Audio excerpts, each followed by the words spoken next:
Welcome back. This is round 3 of the Matteo's Modern Showdown here, helped out by Cardmarket. We're bringing coverage to you for this modern tournament. We have 5 rounds and then the top 8. We have many international great superstars. Obviously, our coverage team is splendidly equipped. And yeah, this is round 3. So we saw the first 2 rounds with some Andrea Mengucci action, some Infect. We saw in the first round some Eli Loveman playing Hammer Time. Great stuff. And now we're actually getting to the point where the undefeated players really getting out of their way to fight for those top 8 spots. I'm hoping for a face-off. Let's see some international star against each other. We could technically have a Pro Tour runner-up game in Simon vs. Andrea, right? Eli as a champion also in the mix. It's gonna be great. We also, I think, have one Legacy GP top 8 player around our mix, yeah. Oh, so yes, of course. Yes. Kai Savatari. Yeah. So we see some of those. You saw the meta game breakdown. If you're interested, modern, super diverse. I'm sure not only for this tournament, but generally everybody's just playing good cards from the newest sets. All of it fits well together. What's your favorite deck? What would you have picked? I would have picked Grixis Shadow, I believe, but blue-white control would be my favorite choice. Just that playstyle, but I think Grixis Shadow is a safer choice these days, just in terms of power level and how it's positioned. But yeah, it's great to see that Modern is just so diverse. I mean, this is what the developers, the designers of the format want for the format, right? That's why you have bannings, to have a huge diversity, to have all types of different archetypes available for you to play and choose from. Okay. Amazing stuff. Nice. So let's go into round 3. We're watching Andrea Mengucci against Florian Böhme, and this is 4-color combo from Mengucci. We just saw it last round. Playing against 5-color Domain Zoo, which is probably on the problematic side, probably pretty quick.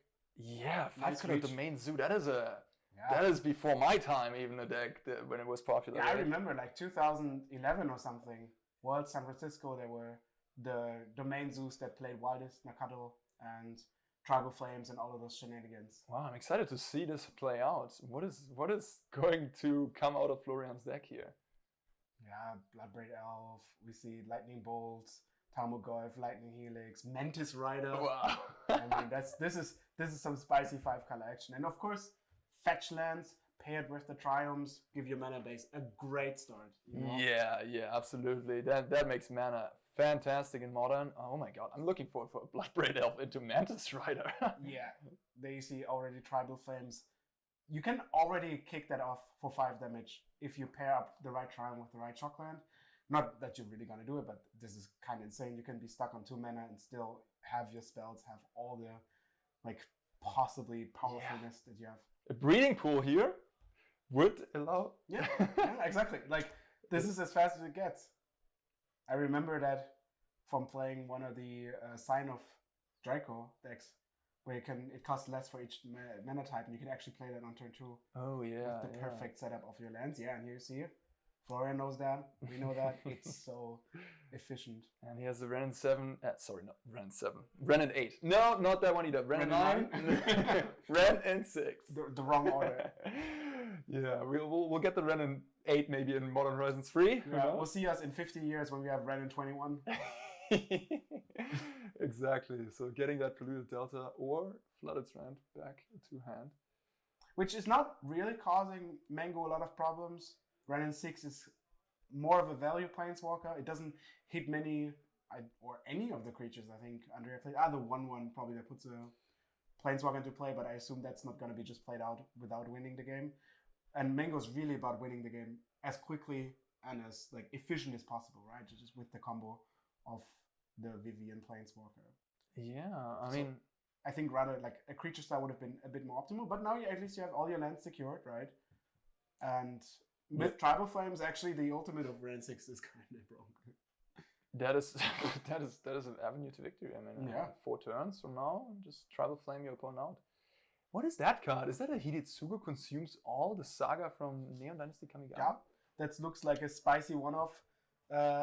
Not experiencing a lot of modern graveyard shenanigans.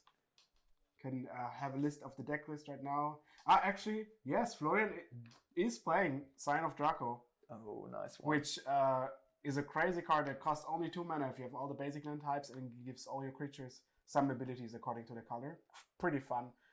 Territorial Cavu, yeah. Territorial Cavu is a powerful card. Yeah, and actually experiencing like a lot of modern Rise of the Graveyard decks and of the Hammer Time, playing 3 Hidetsugu's consumes all in the main deck. That is an interesting meta call. Somebody came prepared for those. Yeah, absolutely. We also see Shardless Agent and Bloodbraid Elf for that card advantage. Oh man, this deck is pretty spicy. Sweet. I love it. Yeah. Absolutely. A lot of the cards actually, gonna fill themselves, like, again, like if you blood, you get into Shardless Agent, you get like a free 2/2, then you have Territorial Cavu, which filters your Renin 6 lands. I mean, look at this. We just got Renin 6 into Mantis Rider. You're kidding me? What is going on? I'm loving this. Every second. Oh, man. I remember playing in Khans of Tarkir Standard Collected Company with 4 colors in Mantis Rider. And what was the card called? Savage Knuckleblade. Yes. But I must say, this is even more spicy than that. Savage Knuckleblade was a card, yeah. Yeah. That was a nice one. So here, Renegade Rally actually an awesome addition to Mango's deck because it gets back the ramp from the fetch lands once you play it into 3, but also can be part of the combo setup and the combo itself. Like maybe you need some filtering. Yeah, Oath of Nissa is very good. Oath of Nissa are not really important for the mana. Like sometimes you have the clause of casting your Planeswalkers if you don't have enough green, but it's really more about finding the Vivien. Yes. Or the cards that lead to Vivien. Creature, Planeswalker, or land. Yeah, you're playing a Yorion deck, so actually getting to Vivien is a little more difficult. Yeah. And with Yorion, you have a nice flicker target that you can then for value. That is the nice thing about Andrea's deck. It is not only a combo deck, it is just a value mid-range deck. Mm-hmm. So that's always tough to disrupt because if you play too slow, you play into their mid-range plan. If you play too quick, you get comboed out. If you're not careful. Yeah, and here we see some of the issues with Mango's deck. I think not being really able to deal with a lot of the reach that Florian is going to present. So once Mango drops down to, I think we actually see 11 points of damage in hand. Is that double Lightning Bolt and a Tribal Flames? I think so, yeah. The only semi-issue here is tapping like mana so you have a lot of red left open, yeah. Wait, are you saying that's 11 damage? Has the Mantis Rider attacked yet? No. This is actually quite lethal, yeah. But Florian choosing to play Shardless Agent, perhaps. Maybe he could have gone for this turn. Yeah, could have been possible. If he has the appropriate lands in his deck. There should be one more red land to fetch. Like a Steam Vents? There is a Steam Vents and a Stomping Ground. Yeah. Stomping Ground is not fetchable with that, but yeah, there is Steam Vents. Yeah. Well, we'll see. Maybe it was one Lightning Bolt, one Tribal Flame. Maybe possible. Anyways, a Shardless Agent coming down here. Let's see what that one can find. Either way, like if this is actually the case, I don't think there's much Andrea can do after that. So. Yeah, right. Like turn 5, maybe. You can't combo. Yeah. Sound effects here. We can just cascade into something damage. Yeah. Okay, down to 11. Ay. Mantis Rider down to 8. Oh man, that is Megucci is in trouble here. Mingu can win out of nowhere, but it does need a setup of at least 2 cards. Planebound Accomplice into Vivien. That would do it. What we want here. Which is kind of also not working because I think Vivien needs to target, right? Yeah, and there's a Lightning Bolt to disrupt the combo. So Florian is looking probably pretty comfortable right now. Mango's combo is a lot dependent on targeting the creatures that are on the battlefield, and those are very easily killed by Lightning Bolt. So, alright, Felde Guardian. Yeah. That is not going to be good enough. No, and that thing now is actually the win. Oh, okay, Solitude. Okay. So there is a way where you can gain life with Solitude of targeting your own creatures. But the Mantis Rider will deal 3 damage, and the maximum amount of life you can gain is free here. And with Lightning Bolt and Tribal Flames in hand, I think Florian will take this home. Alright, do some quick math. Lightning Bolt you, down to 5. That feeling. We all know that feeling. When the Lightning Bolt goes face. Yeah. Wait, you have like 6 cards in Lightning Bolt me? Oh no. I also like playing all the colors, right? You also get to play Giganta because all of these cards are so good. They only cost like one mana. Yes, why not? I mean, when I saw 5-color Zoo, I was thinking more about an aggressive, Nakadal type of deck. Yeah. But this is much sweeter, to be honest with you. I'm honestly loving this, like a mid-rangey, Jundish type of 5-color deck. And here we see Tribal Flames taking it home. Beautiful. Like, and you can still afford to play all of those haymakers because your mana base is just so good. Yeah. And yeah, one of the advantages now is that you can skip your 1-drops because all of your 2-drops and stuff are so good. You skip your 1-drops, then you fetch those Triumphs, which come into play tap. And then you can fully go off on turn 2 with Sign of Draco, Territorial Cavu. And the deck isn't even that slow. As we saw it with the Mana Strider, with all the burn, you can really finish someone out quickly. Yeah. Who needs, Nakadal when you have all this reach anyways. And Tribal Flames, Lightning Bolt, Lightning Helix are 12 cards that can have so much reach and so much damage out of nowhere. Pretty sick. So, looking at sideboards. We have, from the 5-color zoo side, you need to interact with the combo. How do you interact with the combo? Well, you either need to prevent Vivien from being on the battlefield, which through counter spells could be a means. That's not in the case here. So you have to kind of deal with the creatures that are there. So options are 2 Assassin's Trophies, Path to Exile, Furies, maybe. What do you want to avoid? I mean, I must say Lightning Bolt and Lightning Helix is already nice interaction. I would certainly bring in the Path to Exile because that 1 mana, kill anything, Omnath, what have you, is very nice to have. I assume the Hidetsuga consumes all will leave the deck. Yeah. So we have to fill up those slots. I could see Assassin's Trophy coming in. Maybe even a copy of Rest in Peace to shut down the graveyard shenanigans. But I'm not a fan of that. Rest in Peace can be removed. So are there many graveyard shenanigans like besides the combo? It is, yeah. You're also hurting yourself. I mean, there's Ren 6. Jeez, I always say 7. There's Ren 6, and there's the combo Karmic Guide. But yeah, it doesn't seem too important. So Assassin's Trophy would probably be my pick here. That's another one I bring in. Mango doesn't even play Ren 6, does he? Yeah, he plays Ren 6. Oh, okay, that makes sense. The deck list is a little. We have a self-written deck list that is cryptic, to say the least. Yeah. So from Nengu's side, sideboarding doesn't matter. He plays Yorion. This is how I approach sideboarding. If you play Yorion, you don't sideboard. Well, I see 1 Magus of the Moon. We're playing against the 5-color deck. Florian only has a forest and an island. If that Magus of the Moon hits the battlefield, and I mean, let's be honest here, Florian cannot really afford to fetch island or forest very early on. So this Magus of the Moon is certainly going to come in and cause trouble. It's not too bad. Like if Florian actually prepares for that by getting some basics, then it's gonna be fine because you can still cast you can still cast Mantis Rider and Childless Agent and the burn spells. You cut out of green, right? Oh no, sorry, my bad. You cut out of white. So you can't cast and Mantis Rider, but you can cast Bloodbraid Elf, Territorial Chikavu, and it's not bad, but then again, you also play 12 plus sideboard cards of removal spells for a Magus, which is... Yeah, and you can't really afford to early on fetch these lands because you have to cast all your spells and they have such harsh mana requirements, like Territorial Cavu and Sign of Draco also want you to have multiple lands that have multiple basic types. But you get out of this situation quite easily if you have like a Lightning Bolt because then it just... Absolutely.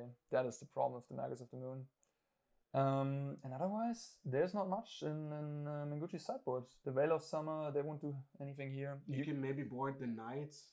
Worst case, like they give you 4 life if you really get out of burn range. Yeah, Megucci has 2 Knight of Autumn, dig in 4. Absolutely, that could happen. But, I mean, as we saw, there was plenty of damage left to be dealt. Like, yeah, this seems tough. But, maybe Endurance. Again, sneaking in there to flash and to eat that Mantis Rider. For a surprise blocker. I mean, Bloodbraid Elf as well. Bloodbraid Elf is going to hasten as a free turn. Endurance could come in. It's also quite easy to cast, right? You can expect that to be on turn 3. Absolutely. Yeah. It doesn't really block anything else besides Bloodbraid Elf. Like, Shortlist Agent's fine, but the Cavu is going to be bigger. Sign flies. Mantis Rider flies, so... But looking at Mengucci's main deck, I don't see any card that's like screaming to me, board me out, I'm terrible here. So I don't think Megucci has to do much boarding as a whole. I expect the Magus of the Moon, and then we perhaps see some Endurance as well. Yeah, man. Those Mango piles are 80 cards full of value. I mean, I must say this 5-color deck. You think Megucci is gonna put it on his Twitch stream, feature this deck, 5-color zoo? I expect some action from him there. This is an exciting deck, and all right, let's have a look.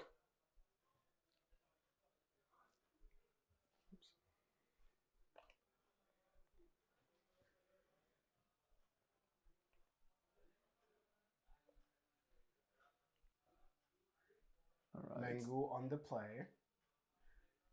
We see an Omnath, Prismatic Ending, some lands. I think another Omnath in a different artwork. Florian going down to 6 here. Kind of slow. Prismatic Ending, pretty good at bailing you out for a 2-drop. And I mean, we do know that Florian doesn't bring many 1-drops, or actually 1-drops at all.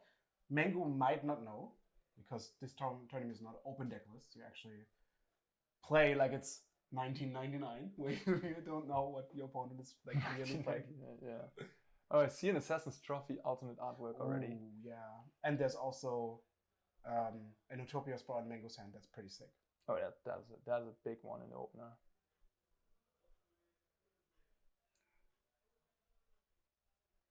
Florian in the tank here. Looks like he's keeping, but he seems to be considering what exactly to put under the deck. Okay. There we go. Playing the deck, having the difference of Utopia Sprawl turn 1 or not is like the world. Yeah. It's crazy. Fixing your mana, going to 3, on turn 2, meaning you can play Risen Reef, for example, or the Renegade Rally for Fetchland. It's just the world difference, because all of a sudden, like, you're threatening Omnath like on turn 3, and then your opponent has to constantly deal with your threats. Also be afraid to let you combo, obviously. See a forest there. Basic forest. Yeah, it's interesting. I just thought of that. We see the 5-color deck list, right? And it doesn't even include Ragavan, like one of the premier 1-drops you would suspect in like aggressive strategy. Yeah. No Font Seizes either. That's one you could play. And just max out on damage and a little bit reach in late game, yeah. Yeah, it's a curious build. It's quite good against Renin 6. No 1 toughness creatures. And it's quite good against removal in general. You have 2-for-1s and you have very big creatures. So that is maybe the theme we're going for here. Yeah, maybe assessing that Ragavan just doesn't have a high chance of surviving in a field full of Renin 6s, Lightning Bolts, Prismatic Endings, you know?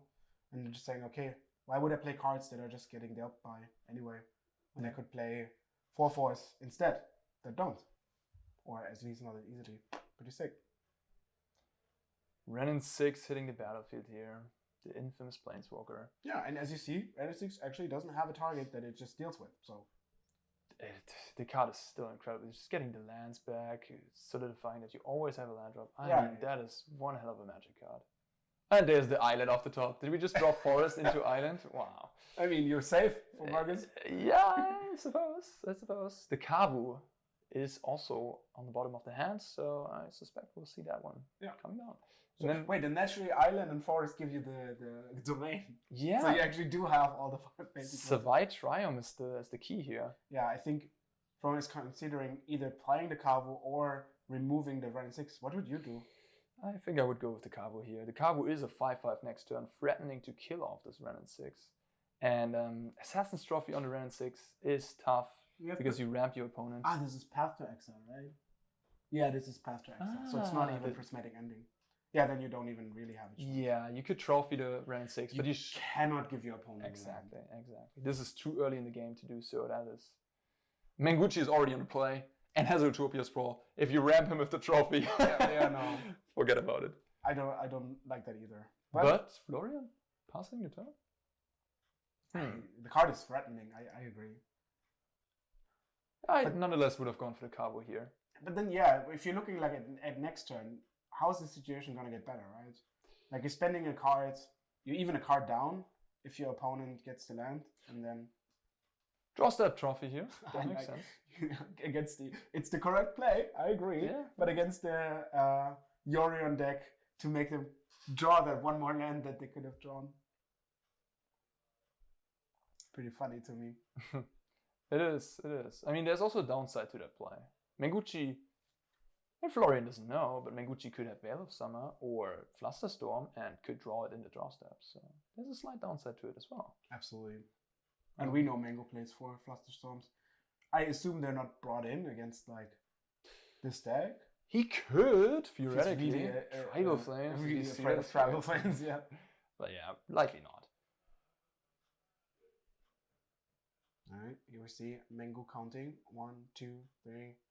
Can we play Omnath and land? It's very intense. Okay. Yeah. Sprawl. Probably naming one of the cards that are missing and one of the colors. And then you have the other 4. Checks out. Omnath. Check out. Draw a card. And even a fetch land. Look at that. Crazy stuff. This is this is pretty good. This is turn 3 of the game, by the way. Yeah. On the play. With a little help from your friend, your opponent. Yes. We're looking at 6 permanents in play on turn 3, 7 with that land, and now we're getting extra mana too. So, I mean, at least you didn't trophy when Omnath was on the battlefield, right? That going. Oh wow! Look at that. That value, huh? Oh, okay. So I added 1 more mana, drew 2 cards. Your turn. Yes. This really reminds me of the 4-color Saheeli decks. They really did the same. They were like a value deck with Rogue Refiner and Virtuoso to flicker. Only you could die at any second. And you could die at any second. This was a bit less needy, you know? Like you really just needed like Saheeli or Felidar, which was completely absurd. Like either of those cards were great. I think you even played Omnath in that deck, wasn't it? Omnath you played? Yeah, no, Omnath wasn't legal. But you would have surely like the played old it. Omnath, no? The elemental one? Nah. That was afterwards. Sad times. There's the Kavu. I mean, the Kavu is an incredible creature. 2 mana, 5/5. With the appropriate lands. So crazy. Yeah. Imagine like we played Watchwolf back in the days, right? And now you have a 2 mana 5/5 with double upside. Yes. The exiling. Pretty good, you know? Pretty good. Okay. This is the good time to get rid of Omnath. Mm-hmm. Like, I guess before actually getting rid of Omnath before, but now you can fetch for that white mana source and exile Omnath with Path to Exile. So if your opponent, you know this feeling like your opponent has like 6 cards, he's like, well, if you have really nothing, I think I have a chance. Usually they do have something. I can. Yeah, but Megucci has a full grip. I can't exactly see what's going on, but this Omnath did some work already this game, so now getting another basic land. Chad is pointing out that we're impressed by 2 mana 5/5s, and they say 2 mana 5/5s without flying are weak. Which clearly refers to Murktide as, I think, one of the best decks, I mean, in the format, right? Absolutely. Casting 2 mana 6/6 flyers. There's an array of fantastic creatures since Modern Horizons 2 made its introduction to the format. That set was quite something. So Arid Mesa fetching a plains, Path to Exile, getting an island. Megucci has plenty of basics to work with. So now, you're not afraid anymore that you can't cast anything. Now you actually have to start winning the game. Yeah. And we will have to see what Mango actually now brings to the table that can do that, because his deck is full of haymakers. Like, as soon as you draw like 1 Vivien, you obviously right away win the game. And he also has that Yorion to get. Even if he floods out, this is trouble for Yorion. Florian. Is like 6 cards right now on the board, right? It's crazy. Yeah, Florian is playing a different format. It feel like. Oh wait, with Yorion, you have an infinite loop, like over a lot of turns, right? Because you always can choose to target the Felidar Guardian again. And then the Yorion comes back. Yeah, targets the Felidar again. That's crazy. Yeah, okay. Sorry. Oh, look at that. How about a free run in 7? Sounds good to me. No, it's run in 6. Arne, I tricked you. He's getting the land though. He wants that extra.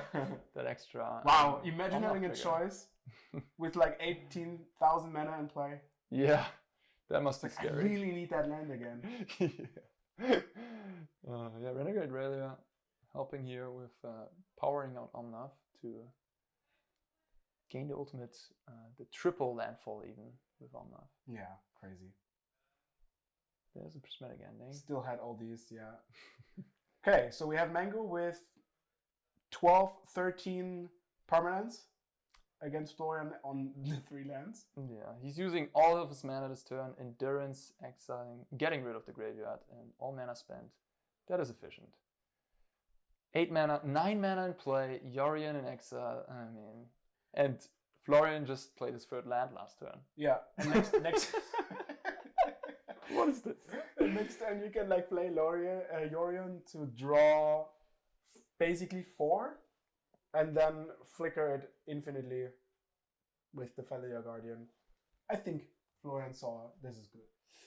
Yep, we're going to game 3 here. Impressive. So yeah, so now we saw a very dominating start and like push through from both sides. True.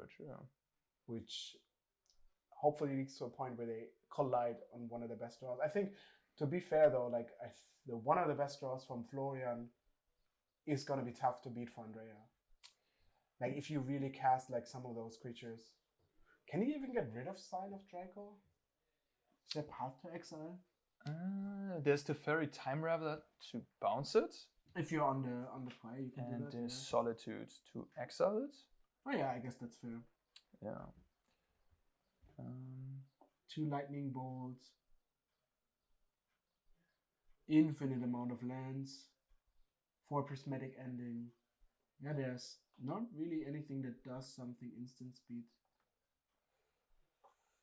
Okay, looks like that Eli just took down the backup match with against Grixis Death Shadow with his Hammer Time deck. Nice. So, Pro Tour Mythic Champion. Sorry. to Mythic Champion. Mythic Champion. Just like you in the booth here, Toril Severin. He gets what he deserves.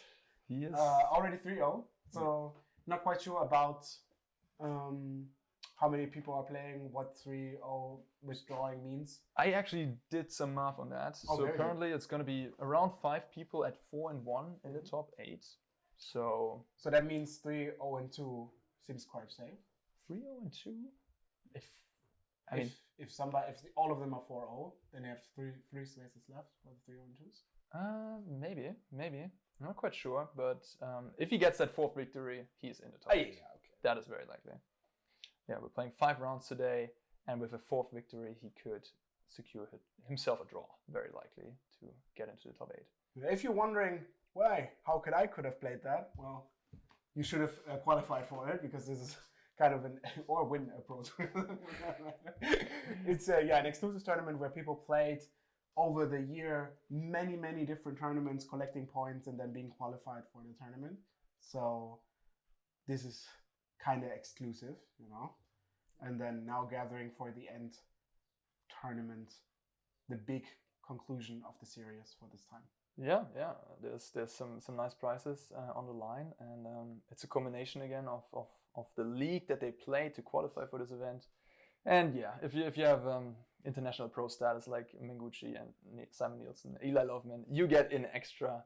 But that is excitement for the players. Everybody's here excited. They never see this type of. Hopefully they're gonna show them what German Magic is all about. Yeah. They can't just come and steal all of the prizes. They have to defend. Sure. But right now it's looking. Right now they're cruising through the tournament. To be fair, Andrea plays 8 hours of Magic in Modern. Yeah, Andrea's better prepared than anybody else, and he's a fantastic player, great guy, fun to be around. Always a pleasure to have him here, and I think everybody's excited. They're asking to sign cards. They're asking, hey, your video, your Twitch, your YouTube is helping me learn, and it's great to see. And it's also awesome to see finally events again, right? After the whole pandemic and all that. People are really excited outside. You can feel the clicking and shuffling. Yeah. All right, start again. This time Florian's on the play, trying to make use of the speed. Hopefully not having to assess this trophy. Oh, look at this. That actually still Hidetsugu's consumes all in the deck. Interesting choice. There's the Utopia Sprawl. That is a nice one to get. But otherwise, not much. Okay, Arne, question time. What does the backside of that card actually do? Oh, okay. All right. It's a 3/3. It has trample. Whenever it is dealt damage, The creature itself. the creature itself. Mm-hmm. Oh no. Yeah, I think so. I believe so. Whenever it is dealt damage, the creature gets as many 1/1 counters. Mm-hmm. So it is a weird one, right? Because it basically has to survive combat or damage spells. Maybe you can burn it yourself. I think that's what it does. Okay, let's fact check. Let's see. 3/3 trample, correct. Whenever Vessel of the Wind deals damage, put a counter on it. Okay. Whenever Vessel of all consuming deals damage to a player, if it has dealt 10 or more damage to that player, that's this turn, they lose the game. Hey, I got the trample, I got the 3/3. It's 2 out of 4. Actually, like, not bad, although you still have to wait like 3 turns to flip it, and then next turn it's gonna attack as a 3/3 and then as a 4/4. It doesn't even fly, so not the biggest fan. Not the biggest fan, I agree. Yeah. But it says they lose the game, so that's very exciting. Yeah, yeah. Indafa Triom. Nice one. You don't see that much in Constructed, do you? But here we have it. And is this? This is also everything collected. Steamman's Indafa Triom is all the types. Yes, very good. The 2-mana Exodia. Magic's Exodia. Just fetching the right lands. And is it Sign of Draco time? Let's go. It is. It's just as arguably better. It's just a 2-mana 5/5 on 10-2 here, huh? Murktide Regent you couldn't have cast yet, chat. That's true. Here's the point for Cabo. Also, it doesn't loot once you attack. I guess their exiling ability is not super relevant. It comes up, Living End, all kinds of decks. But in this matchup, no, that's what you meant. Yeah. All right, we see Vivien, so Renin 6 also. Cabo really shuts down Renin 6. I mean, play Renin 6. What you gonna do? Yeah. I mean, you return a land. It's like basically you draw fetch land cycle. You replace, and you gain 5 life. And I think that's the mode Andrea's going to choose. Yes, it's still good enough, isn't it? Yeah, gain 5 and get a land into your hand. Pretty good. Luckily, the Cabo still triggers. It's from attacking, not dealing damage, so you get the free loot.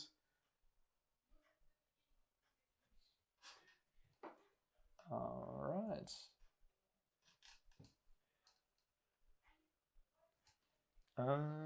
We see a Flooded Strand from Florian coming down. And the Cabo is going to... Oh, we see Rest in Peace. That is a fancy Rest in Peace. That is the Gideon... What is that? Yeah, the Gideon special artwork. Yeah. Spellbook. Gideon Spellbook. I must say, the people here, they're bringing some fancy cards. The Assassin's Strike. Oh, yeah. We've seen so many secret layers. I was walking around in the round off, and there were like cards I've never seen before. Like Brazen Borrower with an artwork I've never seen. It's crazy. Like, wow, look at this. The Cabo choosing to attack face here. Interesting. Wow. Like, very aggressive.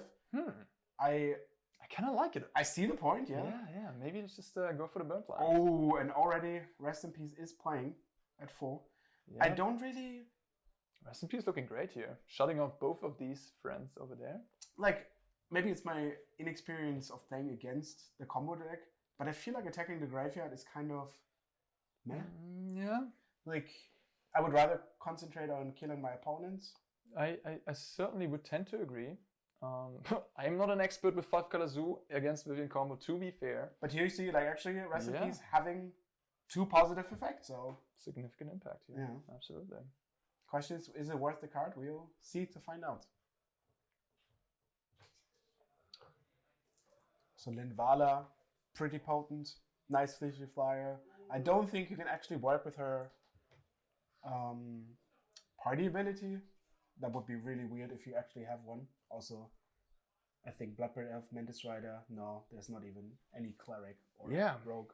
we didn't even mention Linvala, Shield of Seagate out of the Cyber. It's an interesting card to bring in. It's pretty okay against a lot of spot removal, or if you expect some sweepers. Yeah, I mean it's also kind of slow. It has flying. Maybe that's the thing we're going for here. Fly over. Well, can't really fly over Endurance. Yeah.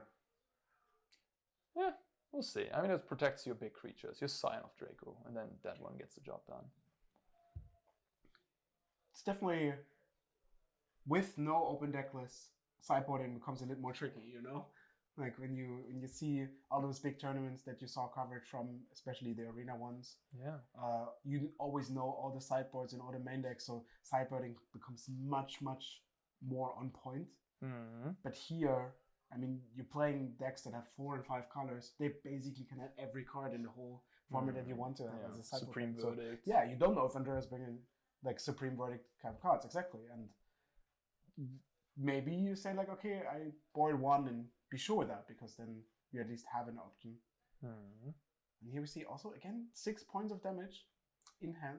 Yeah, I like going for the Lightning Bolt here on the Renegade Relia. 5 to the face, play Linvala, and then you have a Lightning Helix also left in hand. That is 8 damage Probably plus 3. just get rid of the Hidetsugu's Consumes All. Because yes. that doesn't seem to be needed. That is a good point. Can cycle that with the Cabo. Alright, just a fair attack. Dealing 5 damage. Okay. Pretty sick. Going down to 9. You're actually just 1 burn spell away from lethal, yeah. And he actually also says, my hand is good enough. I don't need to trigger the Cabo. Pretty confident. Probably doesn't feel great if you're in Andrea's shoes, if your opponent doesn't loot. Yeah, it does not feel good at all for Andrea. I mean, this is night and day from the last match, the last game. Last game, Andrea went completely crazy. We saw. You see, no Utopias, bro. Yeah. Yeah, that makes a huge difference. Also, Florian playing something relevant on turn 2 on the play. Yeah, that Assassin's Trophy. There we see a fetch land. How does Andrea get out of this? He needs removal. He needs one of those sweepers, but also like a removal. But yeah, with his last play being a Renegade Relia, I'm not hopeful. I think Omnath is a good start. But actually, if Andrea does nothing that blocks the Linvala, he's dead on board, right? Absolutely. So Omnath wouldn't do it. Okay, Felida Guardia. That doesn't do anything, really. Yeah, no, it can flicker planes. Yep. Maybe a mountain for Lightning Bolt. Maybe a mountain for Lightning Bolt, but apparently not. Okay. Well, 2 plus 2 is 4. Florian counting it up. Yes, and there you see again. You're at 8. Lightning Bolt to your face. Uncomfortable. Second Linvala. Well, just icing on the cake. Hit it! Path to exile. Is there a path to exile? There's no path to exile in the whole 95. Well, yeah. So then that. Take 3, and what's your life total, Andrea? Oh, is it 3 actually? Like, how convenient. Ta-da! All right. Oh, you see the ecstatic relief, sigh of relief from Florian. He beat Andrea Mengucci. Invitational champion, my dude. That is gotta be nervous for these. I mean, I don't know how Florian's feeling, but it's a great sign. I mean, yeah, it's a great feeling, great moment. Like you're just taking out somebody who's so experienced in Magic. It's so awesome. Yeah, you see the smile on his face. Yeah. He is. Whew. All right. So that was our main match. Unfortunately, our sideboard, our backup match already finished. So we have nothing more for round 3 for you left to see. But we still have 5 more rounds of action from us, from Cardmarket here at Matteo's Modern Showdown. Right. Yeah. We will show the entire tournament. This is a day one. This is a day one. It's a day one. It's everything is on one day. Is what I'm trying to say. Yeah. Yes. So we have the finals. We crown a champion today, and we're happy to see you guys back for round 4. Yeah, we're gonna show you some more deck lists. See you.